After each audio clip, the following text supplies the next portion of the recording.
Not that many years ago, there were 19, 20 more companies worldwide who were recognized as making voting machines, and who were big in that space, and people would buy the voting machines from them. Well, in the last few years, just by a natural progression of economy and things that have happened on the global scale, companies have merged, companies have gone out of business. Today, there's really only 3 or 4 big, well-known, recognized companies that build these voting machines that we would be interested in purchasing and using for our elections. What do they all have in common? Well, they all have in common they're built of hardware, chips like this one here, and they run with software.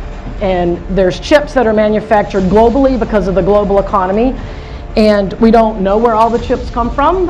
In fact, not many of them come from the US. Most of them come from outside of the US. Hackers are starting to look at hardware for a number of reasons. A couple of them are hardware hacks can be more persistent. If you do a software upgrade, the malware the firmware will stick through that. And also, oftentimes, we think things are not connected to the internet. Oftentimes when we think they're not, they really are, by the way.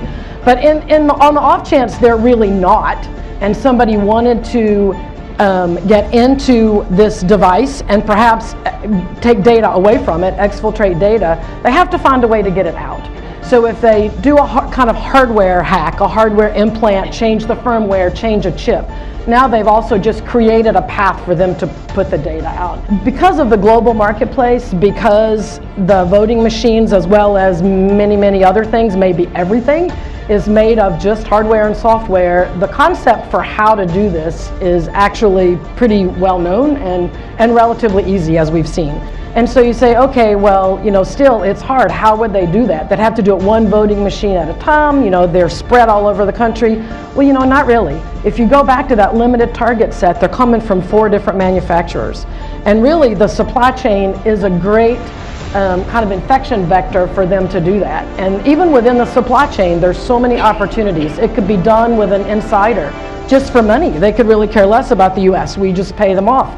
Also, if you think about it, it's just a software hack. You can go in and actually hack the infrastructure, the software development infrastructure of the companies that are developing software for the machines. And actually, at the very beginning, put the malware in so that when that software is downloaded on the machine, it already has the malware inside it. Kind of the bottom line is, are the voting machines special? No, they're really not. They're hardware and software, and we've kind of demonstrated that this can happen. So I think this kind of, if you follow logically this scenario, it should give each one of us, it should cause us to pause and really be concerned about the elections and our processes and these voting machines of the future.